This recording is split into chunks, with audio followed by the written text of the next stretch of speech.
Okay, I think we can start. Nidhi, ma'am.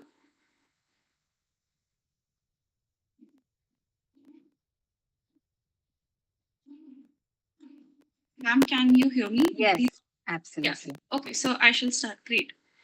So, very good afternoon to everyone, to our esteemed guest speaker, Ms. Nidhi Goyal, ma'am, National Presidents of NLRC, and all the guests who are present here today. I, Tanusha Tyagi, the President of the Delhi Legal Rights Consortium, and Izeen Fatima, the Vice President of Delhi Legal Rights Consortium, extend a heartfelt welcome to each one of you to this important webinar titled Invisible No More, Recognizing the Rights and Realities of Women with Disabilities.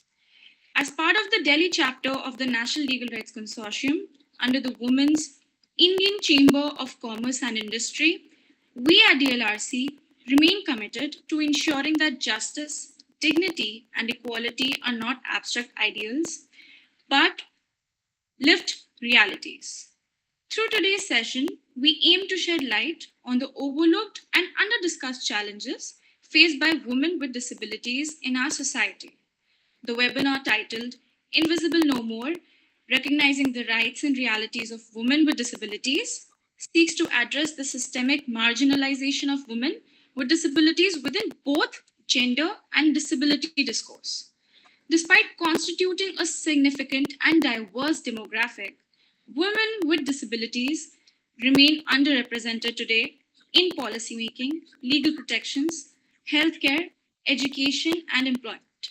Their lived experiences are shaped by the intersectionality of gender and disability, often resulted in compounded forms of discrimination and exclusion.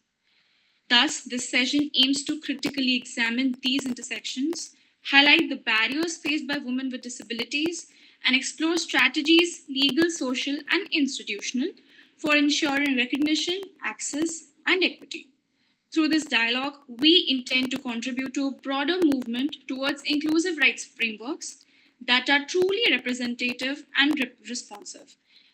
We hope today's discussion inspires reflection and action among all attendees. We encourage each of you to actively participate and use the question and answer session to engage more deeply with the subject. Thank you for being here. Over to you, Izeen, to introduce our guest speaker.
Thank you so much for having me here. Thank you, Tanusha, DLRC, for really, Vicky, for giving me this opportunity to spend time with all of you. And thanks to all the participants who've come here in large numbers to spend this hour with us, to spend this hour thinking and reflecting on realities of women with disabilities. It's my immense pleasure to be here, and thank you for the warm introduction. So we're roughly 75 of us here. Before we start the session, I just wanted to ask the Wiki team if the camera and the sound is okay. Yes, it's absolutely okay. Perfect. Great. Thank you. And I will need some volunteers from the team to support me in making this session more interactive. I would actually like to start with a question to our participants here. And this is really to get you into thinking about women with disabilities or people with disabilities, rather, to begin with, right? So let's start off with thinking about the word disability. The minute I say the word disability, right? Socially, culturally, emotionally, community wise, what are the word associations, right? Like, what's one word emotion if I had to ask you to describe disability that's popularly described in society? Let me give you an example of what I'm speaking about, right? The first thing when you say disability, the most strongest emotion that many of us have heard attached to it is bichar, right? Or the emotion of pity. We'll take about 30 seconds or a minute and request participants to populate the chat with words that they feel are commonly associated with disability um, in your communities, in society, or culturally, in media representation. What are the words that are commonly associated with disability? These words can express emotions, these words can be adjectives, but just words. Can we take that for a minute?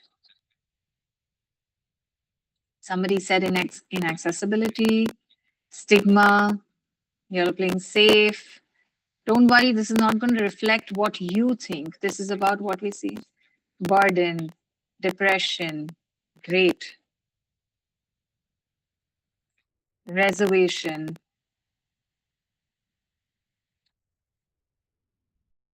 vulnerability, livability, liability, okay. Helplessness, inspiring, sympathy, amazing, tragic, incapable, perseverance, non acceptance. Amazing. We're going to take 10, 20 seconds more. Impairment, yes, technical medical term. Weakness,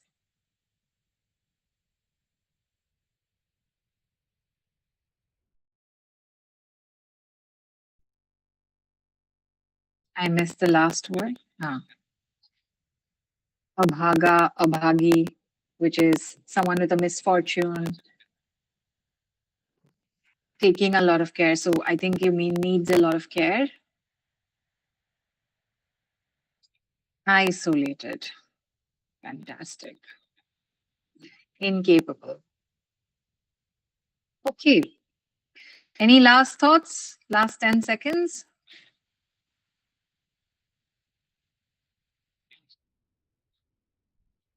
Oh, disability. They use disability for their advantage. Okay.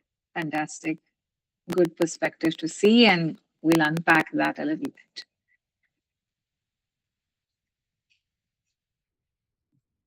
Okay.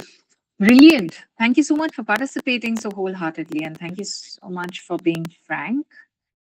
Um, what you need to refer back to these words as we take through the session today or walk through the session today, right?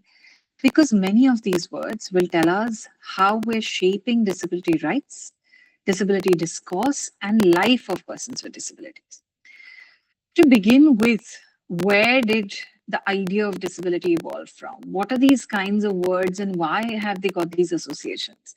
Before I come to women with disabilities, this becomes imperative for us to understand because we will then slowly start unpacking what are the social and cultural norms and which parts of the journey do they belong to, what is the legal framework, and what's the foundation of that legal framework, right? And where does that come from? So we keep saying laws are colonial, laws are discriminatory, laws leave us behind. But where are those laws coming from? Are they embedded in society? Is society influencing laws? Is culture influencing both social, political, and legal discourses? Will be very, very important for us to look at. Okay. Now, when we look at people with disabilities and how they're identified, right? So when we to make it very simple, we went through a couple. Sorry, somebody's unmuted. Was there something one wanted to say? No, Nidhi, you continue. I think they unmuted themselves by By mistake. mistake. No, not a problem. So We started, if you imagine the World War, post the wars, right? We had a lot of injuries, we had a lot of impairments, we had somebody who's lost an eye, somebody who lost a limb, somebody who lost hearing. PTSD was not so much recognized at that point, and this is the era of the World War, but there was trauma, there was stress disorder, there were many disorders, right? And the conversations and the innovation and the medical intervention started about getting amputation or, prosthesis, or what would it mean to fix that eye with a glass eye so that it looks quote unquote, right? The concept of this disability that time stemmed from the idea of defect, right? So we came from a space where a body was defective, right? So lack of something, and we needed to fix that. And that was the discourse around disability. Of course, I'm simplifying. So if there are academicians in the room, please forgive me. In an hour, the only way that we can do a foundation of models and go beyond is by simplifying them, right? So the language of defect, the concept of fixing, and medical intervention came into being. Now, as we evolved slowly, the realization was that not everything can be fixed. Why did we want to fix? Because we wanted to get things closer to what was seen as quote unquote normal. Yeah. And to bring it closer to quote unquote normal, all the interventions were happening, the defect was being trying to remove. And that did not, the realization was not everything can be cured, right? And curative work will not really be helpful because there is something beyond them. And they realize there are people with disabilities who are still disabled, right? We're not going to be able to grow a limb or do anything else, or bring the eyesight back. And so the idea of pity, so the charity model came into place. So earlier there was a medical model where we wanted to fix, bring medical interventions, have a very cure perspective. And then we came into a space saying, oh my God, okay, there is a whole group that cannot be cured. And so what do? We pity them because they will remain a burden on the rest of society. They are incapable. They are lesser than us, right? And hence, we being quote unquote non disabled folks, we need to pity them, support them, or pity them, help them, take care of them, and hence they will be a burden both socially, financially, physically, psychologically on us, the family, and on us, the larger society or the country or the nation, right? Um, and so many of the words that you've written actually fall into this model of incapability, dependency, burdensome, and so on and so forth. So if you look through the chats, you'll be able to identify which of the words can be located in this idea of the charity model. When we went beyond, people with disabilities got on the streets and said, listen, we are missing a very key thing, right? Yes, we have impairments. Nobody's saying that stop, that I will start seeing. So I live with blindness, right? Nidhi, I'm sharing about myself. I personally live with blindness. So it's not like I will get down on the streets and say, hey, it's not like I can see. I won't say that. But the point is that we're fixating or talking about what's lacking in a person and blaming that, but we're not seeing what's lacking in the environment, right? And how can the environment be made enabling? Now, let me give you an example, right? What we are constructing society, we're building houses, buildings, every facility for us, keeping the non-disabled person in mind, right? That is why there's an average height of a platform, there's an average height of a chair, there is average height of steps that can be comfortable, right, to climb. There is an average height of a door in each country. And so we're imagining a typical non-disabled person and building the world around their needs, right? If I had to build a house and I didn't build the steps, right, a six set of steps or four set of steps, would you think a non-disabled person would comfortably every time jump 3 feet up and down? No, they would not, right? And so that is why we said, okay, 8 inches or whatever is the inches, that's the ideal height of steps. And so here, instead of 3 feet, we should have X number of steps so that one can make a smooth entry. Right now, this kind of ecosystem building or environment building is for the non-disabled person. Now, imagine the same person is using a wheelchair, right? We're like, oh, there are just 4 steps. Now, for you, we have to build a ramp. And the conversation immediately shifts from what's needed to facilitate entry into the house was the conversation for a non-disabled person. And when it came to a disabled person, the conversation shifted to saying, now you need this, hence the burden of altering it. And this is what, in very gentle and not so gentle ways, disabled people brought to fore, saying that we're really not the problem. The way we are building the environment is the problem, and we need to understand, right? So this blame, this shame, this idea of burden around disability needs to go away. If we only level the playing field, right? If I give you a book, you'll be able to read. If you give me an electronic book, I will be able to read, right? With my software. So it really is about how do I facilitate the same learning?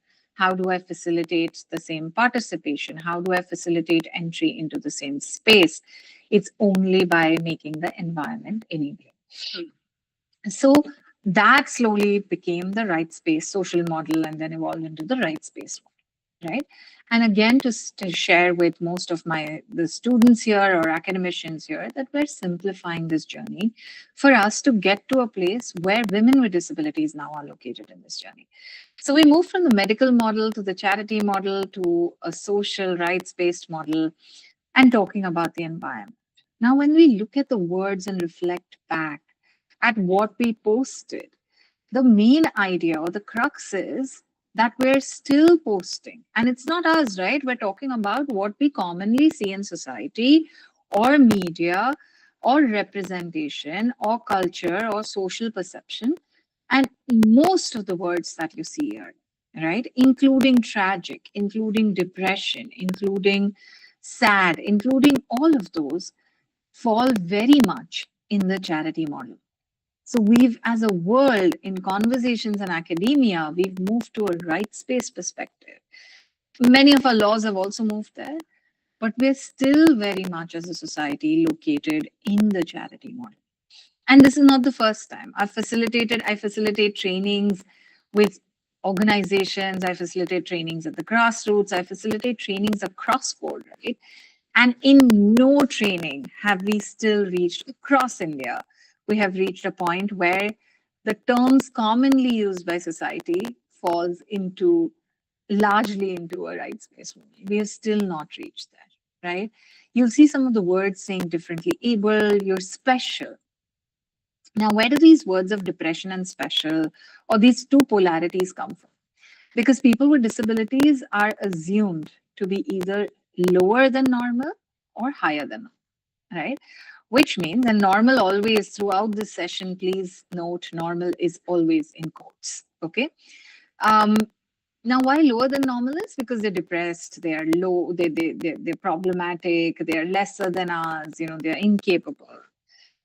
Higher because they're special, they're inspiring, they're amazing, they're godlike, right? They're childlike also, but we'll come to that. And this godlike, super inspiring, super achievers, super amazing, both these narratives cause extreme harm to people with disabilities. And we'll connect these narratives again with how can we work with the governments, or how can we work on laws, how can we work on schemes, how can we work on support that can be provided to people with disabilities. Okay.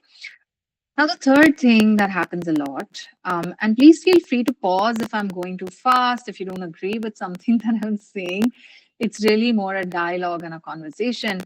But I'm mindful of time, so I'm just sort of going on. So in the chat box or privately to any of the organizers, you can ping if you wanted to say something and we'll post it. Now, the whole idea around the third very important thing is that people with disabilities are childlike. So there are these two polarities of incapable and superhuman, right? Which is to say that we are anything but normal, yeah? So pushing them away either below or above. And many of our language falls under this. For women also, we've heard women are devis, right? What was that narrative about, and what's the repercussion of that narrative, right? That you're a devi, which means you have some amazing inhuman abilities. So you can burden them with work, you can test their patience, they expected to be super resilient, very hardworking, extremely loyal, right? So these kinds of connotations where you put any one community above and beyond the norm. You're doing two things. You're removing them from the rights that are available or the facilities that are available or the level playing field. And two, you're putting extraordinary burden on them to prove themselves, extraordinary burden on them to get to wherever they need to, because it becomes their responsibility. Now, what happens with this childlike thing, right? People with disabilities are infantilized. And all of this is relevant to women with disabilities, which I'll start in a minute, is because when people with disabilities are infantilized, you're treated childlike, right? So when we turn 18, one of the most exciting things that people have is like, oh, we can vote. Oh, we can take our own decisions. Oh, I can sign bank papers. Oh, I can do this. For people with disabilities, while that's legally something that we can do, it's not something socially assumed that we have the capability of. Yeah, so let me explain that. Legally, yes, a disabled person at 18 can sign, right? Can take their own decisions, can go and vote. But socially and culturally, the adult disabled person is also treated childlike.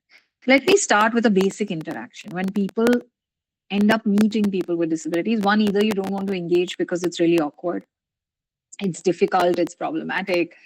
But the second thing, what you also often do is you start saying, hi. The address becomes like your two.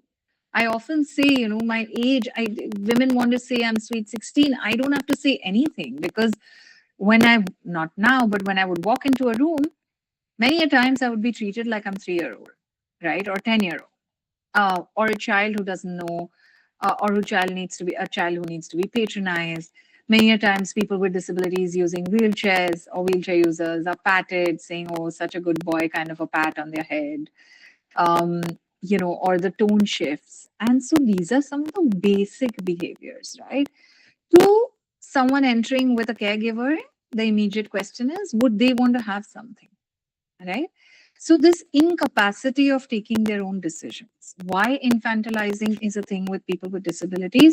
It again stems from this idea of the charity model where there's an assumed incapacity of taking decisions. Now, it's very interesting because this assumed incapacity has big ramifications. Now, when we bring all of this together for gender and disability, what's the story that it weaves? We know overprotection is a thing that even women face.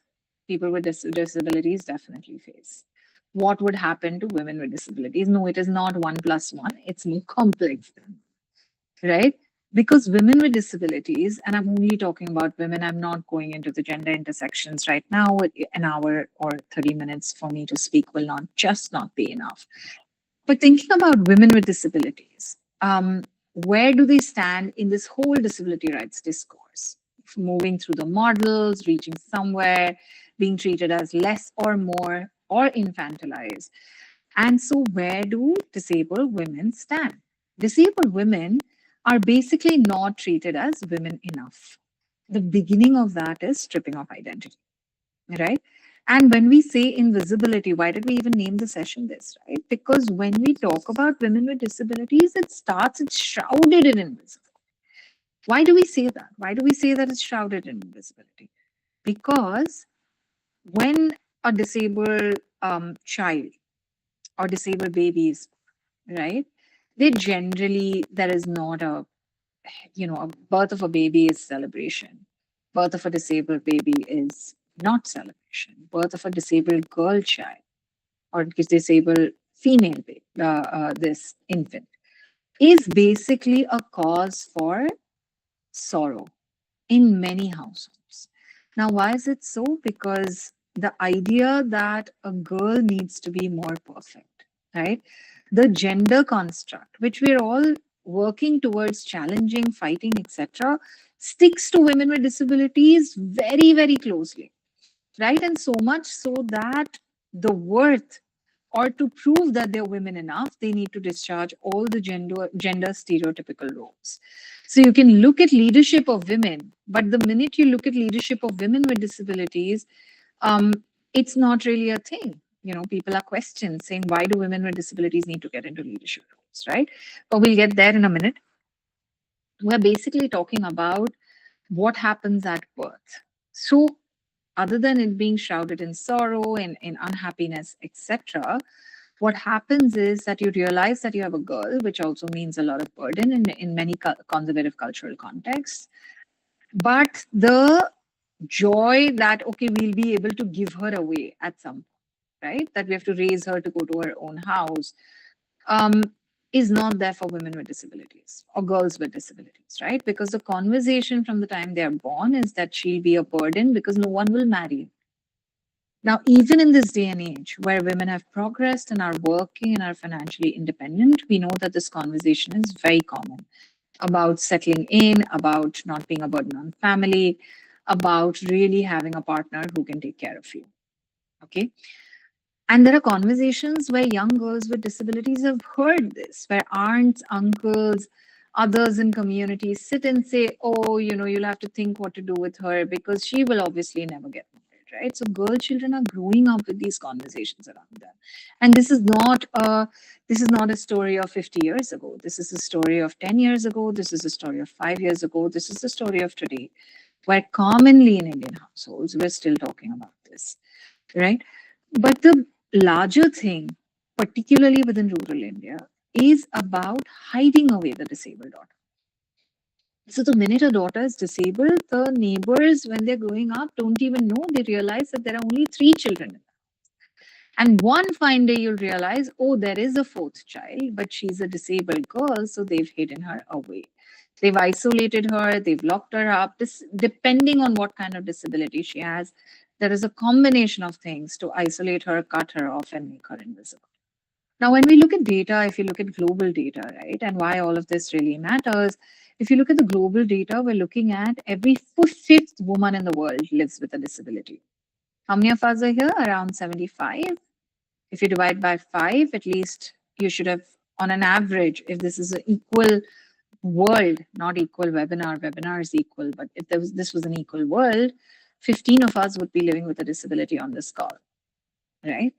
But those numbers don't reflect in the data that is within our country, right? Of course, our data is outdated because of the census. And after that, the number of disabilities, recognized disabilities in the country has got revised. But even if you see comparative data, it's not there. Of course, the design of data collection is important. The way the census surveyors are taking the data is important. But also, families are hiding. They rather say that their daughter has a little bit of a problem than say that their daughter has a disability.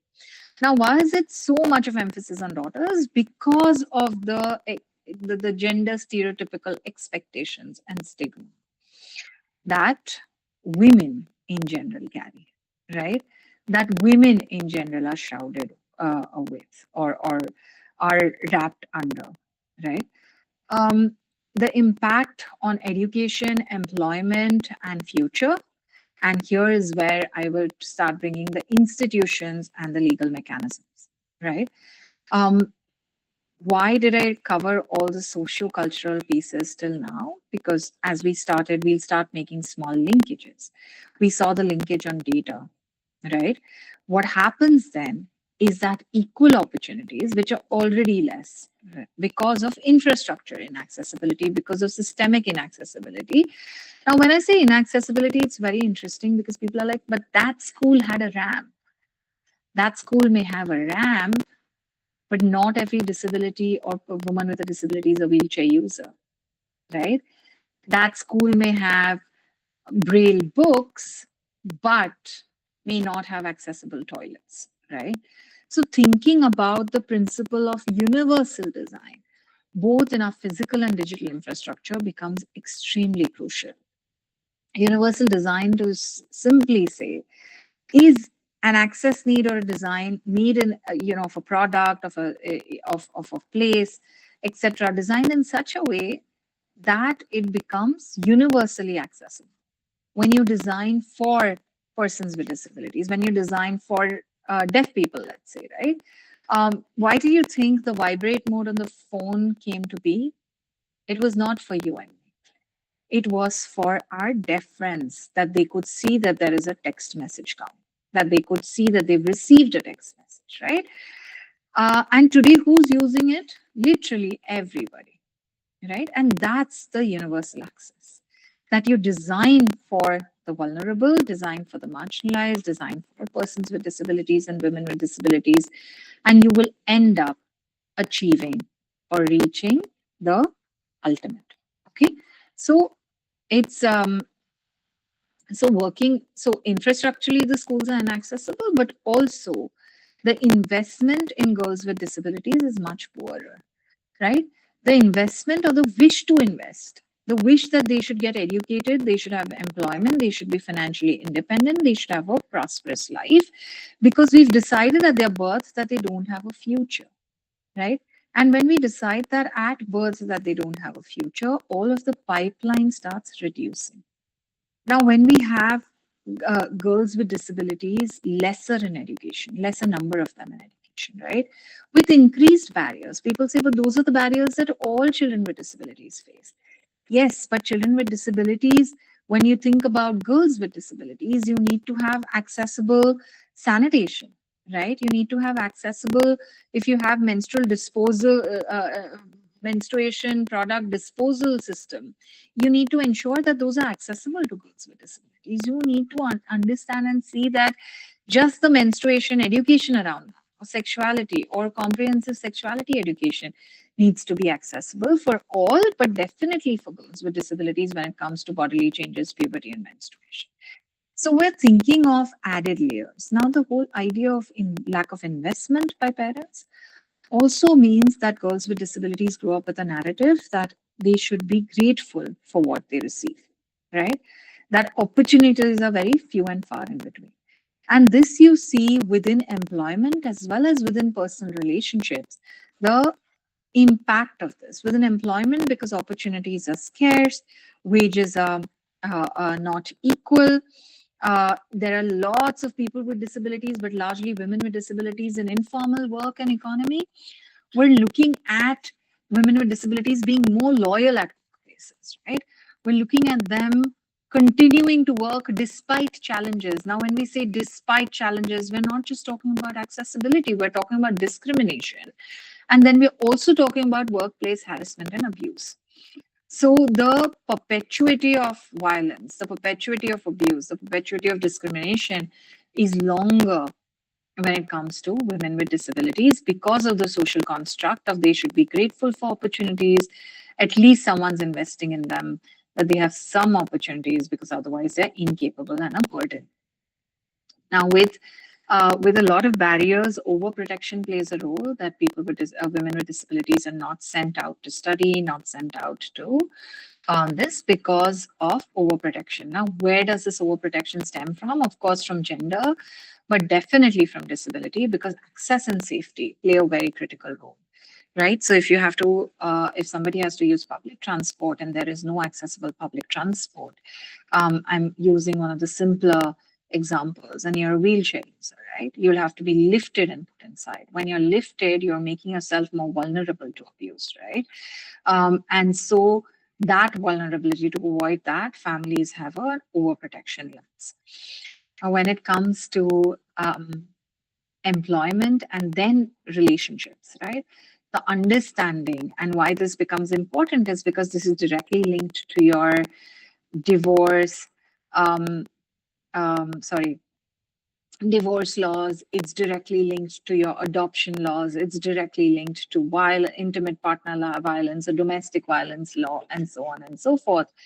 Women with disabilities are often made to compromise more, or constantly conditioned to compromise more, uh, um, conditioned to compromise more in their relationships, and told that they deserve less, right? So you will see that marriages for women with disabilities come by harder. but also the continuous narrative. And a very quick example to tell you is, when I conduct trainings, and if there are trainings on sexuality, relationships, violence, abuse, if we say, what kind of relationship would you want? Women with disabilities immediately start with, oh, we're okay with the same disability, we're okay with non-disabled. And I'm like, what kind of description is this of a potential partner? And they're like, oh no, we've been told that this is the best way to approach it. And I'm like, what about other things? What about education? What about, that I should have a connection with this person? What about all of that? And they're like, oh yeah, that can be seen, but if it's not the same disability. So basically reducing women with disabilities to their disability and connecting it with lack of worth and not being women enough, which also means that somebody who's accepting you is automatically put on a pedestal, whether they're disabled or non-disabled, right? Even if they're disabled, they're put on a high pedestal, saying that this is why, in spite of your disability, they're accepting you. And you're like, okay, but they're disabled too. And they're like, oh no, but they're a man, right?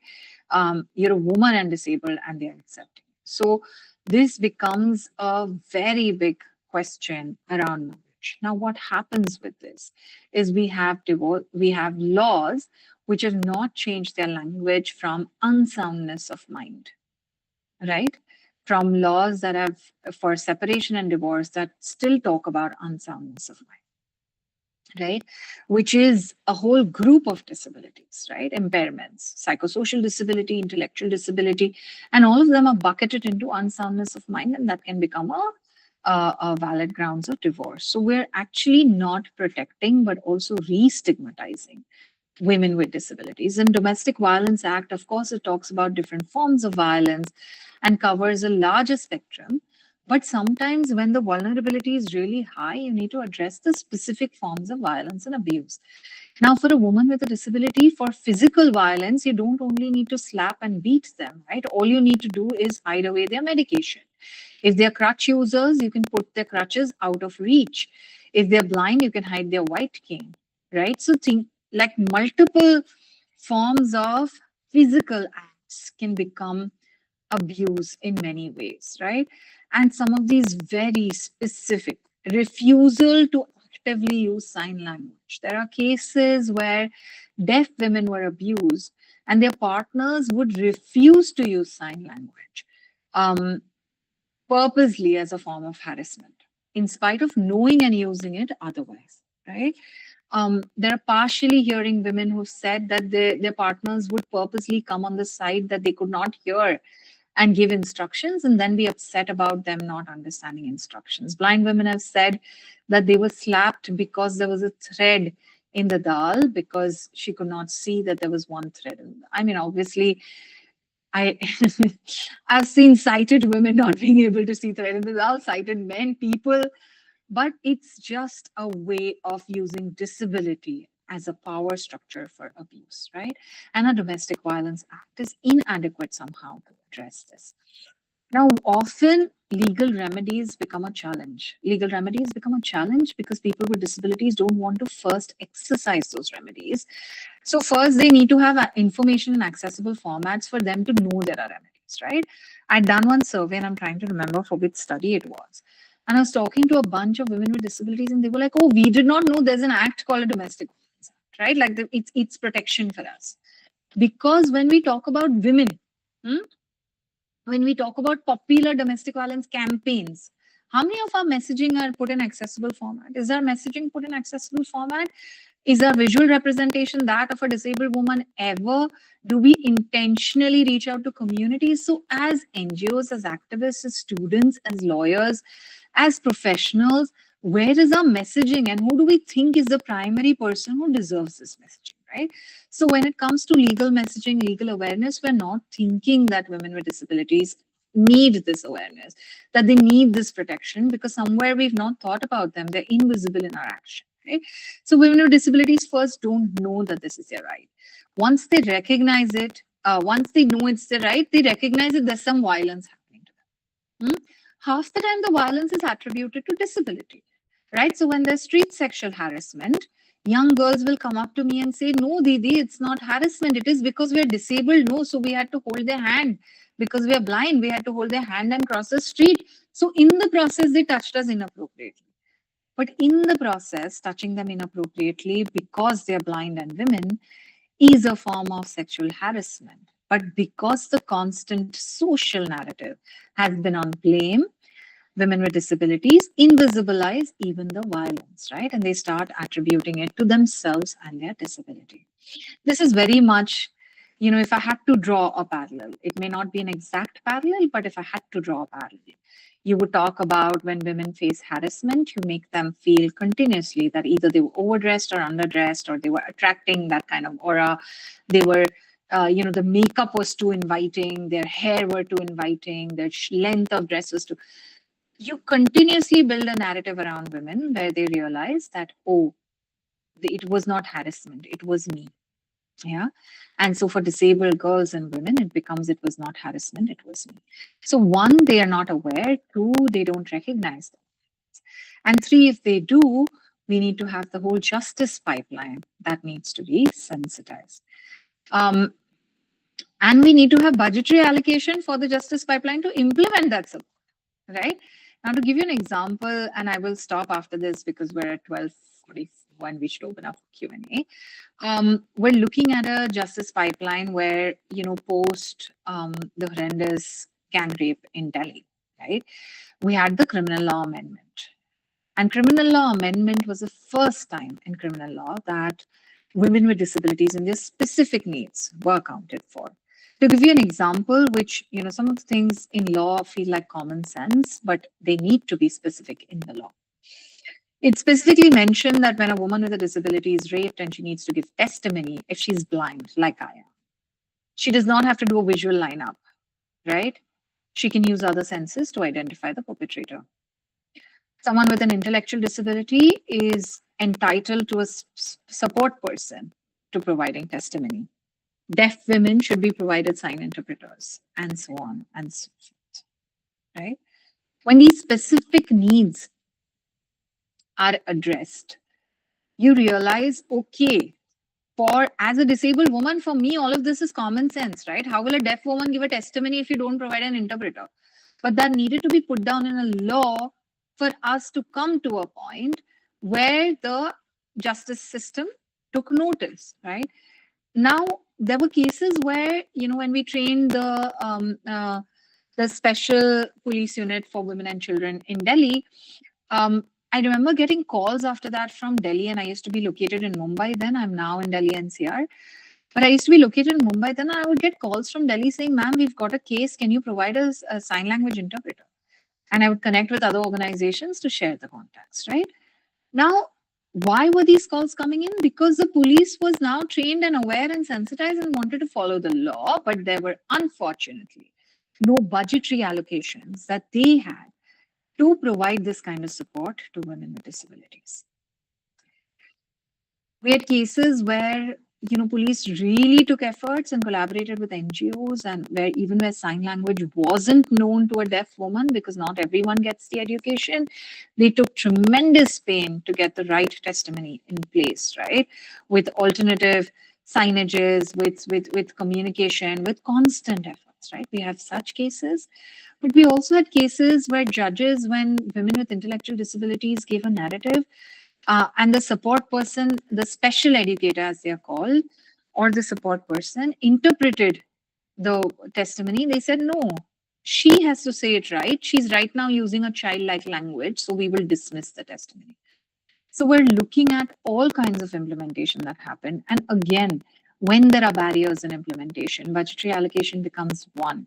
Inaccessible infrastructure in terms of physically how to reach the police station if it's inaccessible becomes two. But really mindsets, and going back to the models where we began from. If we are largely located, who are justice system actors? They're part of society. Whose society? Still largely located in the charity model, where there are testimonies to say that villagers socially pardoned the perpetrator because they said, we can't hang, or we can't punish, or whatever they wanted to think in forms of penalization, penalize a healthy, productive man for a broken, unproductive woman. right? And this is captured in a research report that this was the narrative built by the villagers, to a point where women with psychosocial disabilities, their testimonies were dismissed, saying, who will believe a pagal, right? And pagal again in quotes. So thinking of where we stand and why thinking of society becomes imperative, why thinking about how gender and disability come together to create complex barriers for women with disabilities, both socially, culturally, politically, but also legally, becomes imperative. Thank you very much for patiently listening to me. We have about 12 minutes, and if I can request the team to facilitate the Q&A, that would be great. Thank you, Nidhi ma'am. It's really been very engaging, very interesting.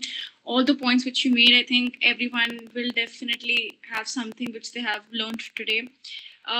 Most importantly, how the justice system today might have superficially, in a way, necessitated inclusion. However, there's still the barriers in implementation still exist, and how there are no budgetary allocations. All of these points are something I think a lot of us have learned today. Now, everyone who wants to engage in the Q&A round, please just post your question in the chat box. Apart from that, Nidhi ma'am, there are a lot of questions which we had at the time of registration. So in the meantime, everyone is posting their questions on the chat. I will read out the same from the forms itself. There's some which have come here, and Shruti Yeah. Paul has raised hand. Somebody else has written questions. Shruti, I Sorry. think Shreya Pal, Shreya Pal, sorry, I must have, yeah, there are too many things, activities happening, so I miss sometimes with my software. Sorry. Yeah.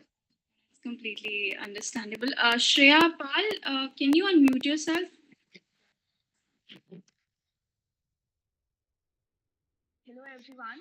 First of all, thank you to you too, ma'am, and the team. It was really a wonderful and insightful session. So, my question is, ma'am, as you have mentioned, many a times people with disability they are treated as a kid by many. But as someone like me who just want to make people with disability comfortable around me, what ways can you suggest to make them comfortable around us? Okay. Great question, Shreya. Should we take one or two more? Anyone else who wants to speak, so we can unmute you. Shivangi Chaudhary, you can unmute yourself. Hello, ma'am. Hi. It was really great learning about this perspective. And my question, of course, it was similar to Shreya's, but the second one is that our Indian legal system and criminal system doesn't account to the women with disability in prisons. First of all, it's already difficult for the people with disability in prison, but per se, as you mentioned about menstrual health and hygiene, and we can, of course, attribute the fact that there are multiple custodian harassment, but it becomes even more difficult for the woman with disability. Can you please throw some light on this issue if possible? Sure. Very complex issue. Another session for it, but I'll touch upon it definitely.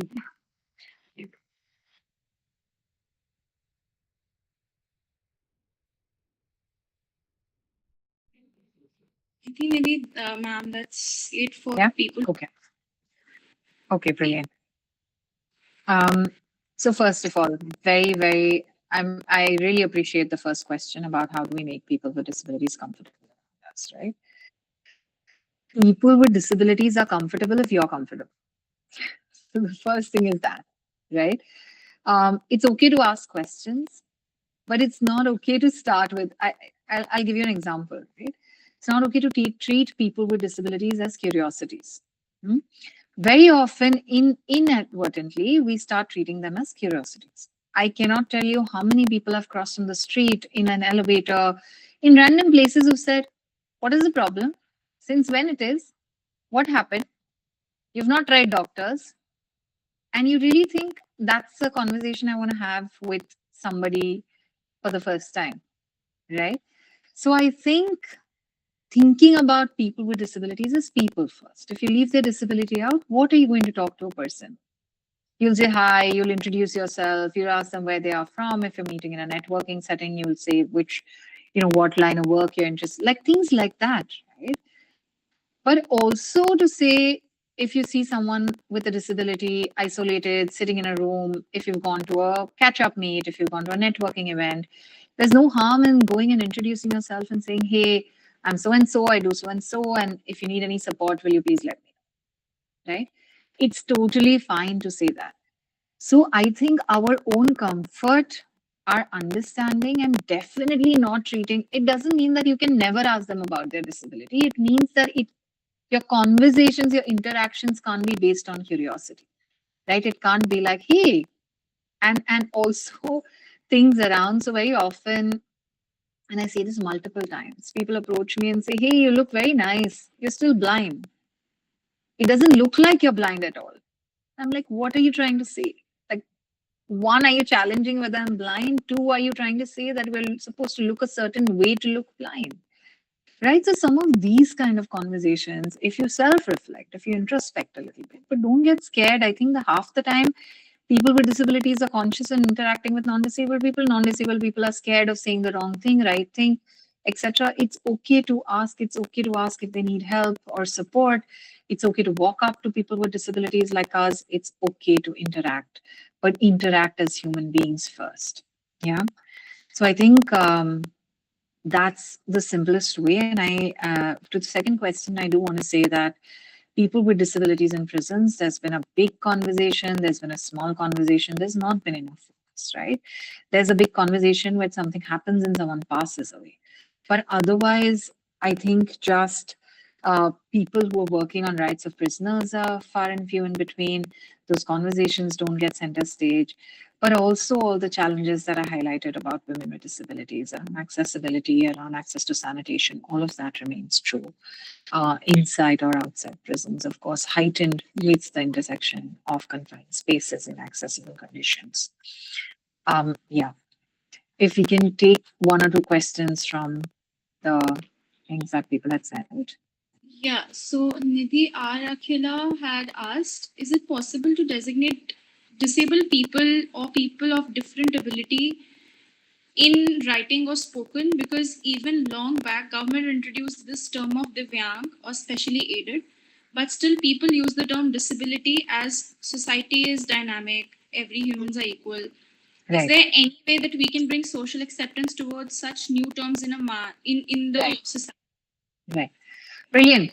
So I think the government also brought a new term with maybe the best intentions, maybe not. I wouldn't know the intentions.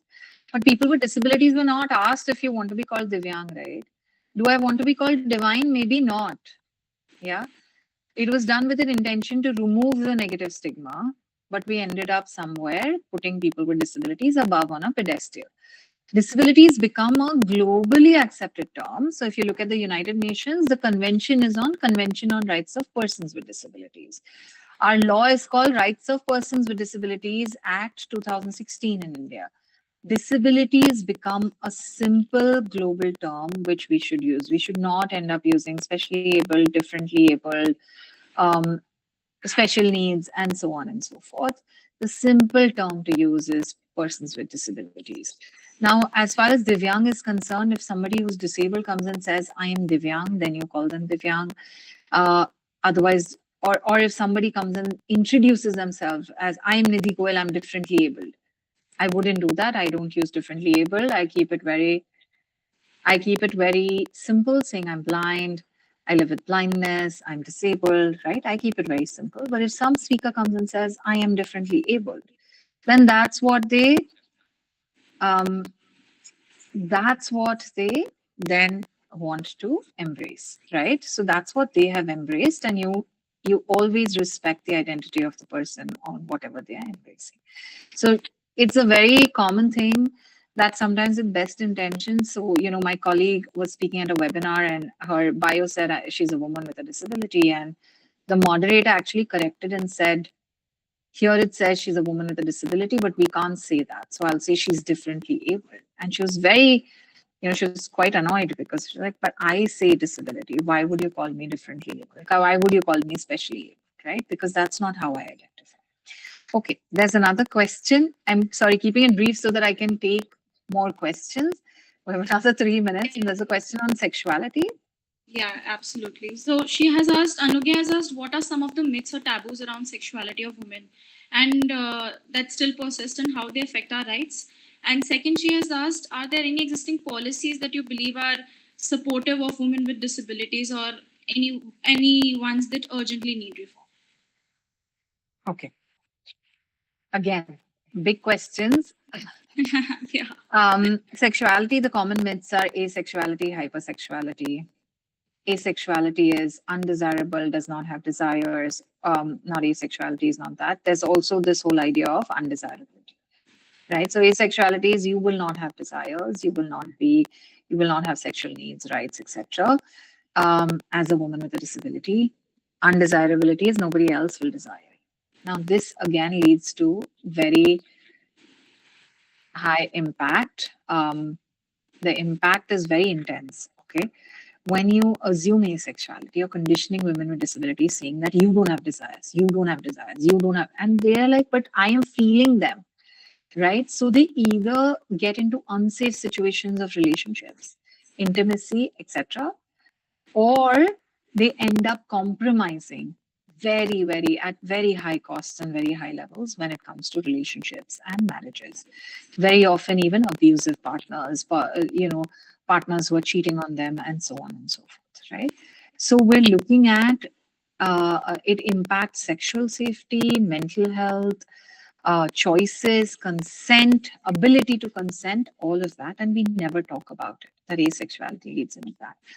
Hypersexuality is very interesting because that's a way to again put the blame back on the person with a disability or the woman with a disability, saying, you were not abused. You must have made the move because you people are desperate and hypersexual.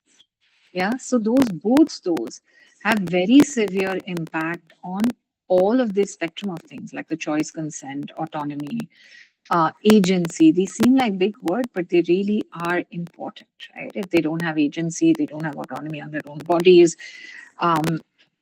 Asexuality also and undesirability also come together, and which is why many parents feel very comfortable even today, while it's not legal, to have forced hysterectomy of girls with particular disabilities, women with intellectual disabilities and psychosocial disabilities, right?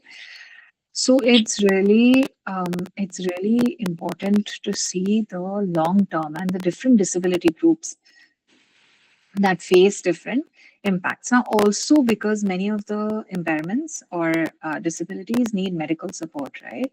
Because this asexuality assumption is there or undesirability assumption is there, often the medications are administered. Like many of the community folks living with psychosocial disability have said that we were administered drugs without telling us the impact on our libido, right? Because the understanding is that they don't have reproductive rights, they don't have sexual rights, and they will not need all this, right? This is not a part of life that they need to engage with. So we don't need to tell them the impact that it would have in their sexual or reproductive journeys, right? So I think it's very critical to think about that. I'm just going to connect this with access to abortion that somebody else asked in the chat. I know part of Anagya's question is pending, but access to abortion right is right there. It's medical termination of pregnancy, and you should look at the manual that we co-authored or co-published with Jindal Law School.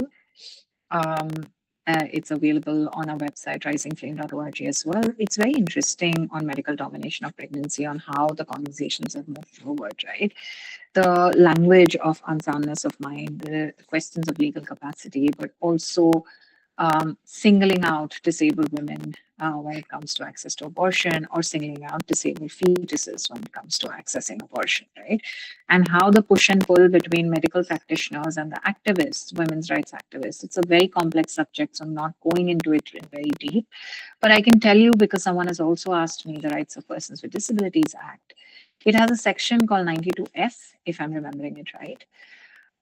It says that no termination of pregnancy can be done without the consent of a woman with a disability, except in cases of severe disability, where a medical professional and a guardian can take the decision.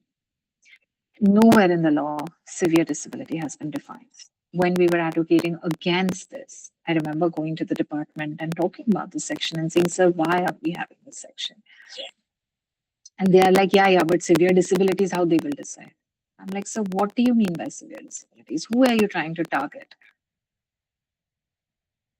Yeah, my colleague Fiza is here. She'll just write our website name and you'll find many publications that will be relevant to you. Risingflame.org.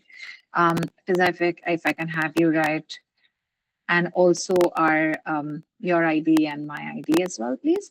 Okay, so the 92F says, and I was at this meeting and I was like, sir, why are we saying severe disabilities? And he's like, oh, severe means severe. You don't have to define it. And I'm like, sir, I'm 100% blind, right? Do you mean that this is, how severe can a blindness get beyond this? And he had no answers. And then he said, you know what we're talking about. You know why we've put this provisions. It's also to target specific disability groups, right? Where reproductive rights are seen as more challenging, right? So it's just I just wanted to bring that in. Yeah, I just addressed the abortion rights, access to abortion, right? And then again, the whole caregiver angle. So if you read some of the pieces that we published again as part of our Spotlight Media Fellowship, one of them was specifically on access to abortion for women and girls with disability, for women with disabilities.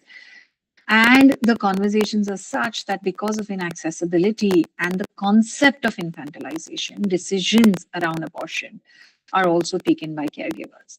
So that piece opens up with a story where a deaf woman goes with her mother-in-law to the doctor, and the mother-in-law is interpreting for her, and she's then sent out, and the doctor and the caregiver acting caregiver decide that she needs to take abortion pills, right? So access to abortion is also very tricky and complex for all the reasons around access to information, conversation about rights, stigma around sexuality and disability and gender, and so on and so forth. I think there are many more questions, but I'm afraid I don't think we'll be able to take all of them. We're running out of time, but I'll hand it over back to the DLRC team.